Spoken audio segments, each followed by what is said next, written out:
¿Qué ha cambiado en estos años en el municipio? Bueno, físicamente prácticamente nada, pero han cambiado muchas cosas. Y han cambiado, a mi juicio, para peor.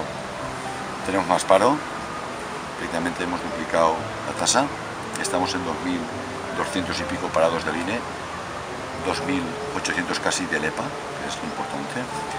Tenemos 70 familias que van al banco de alimentos porque están pasando unos malos momentos. Tenemos 1.200 personas casi en umbral de la pobreza. Aquí no vale lo que está haciendo el Ayuntamiento en estos momentos.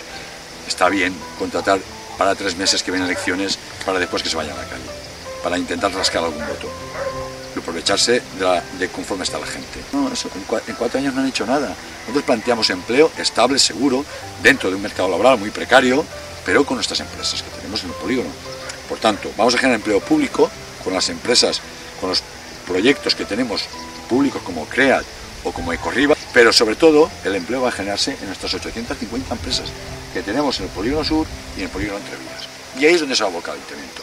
Y estamos convencidos que en el primer año vamos a tener una bajada del paro de Ribarroja importante.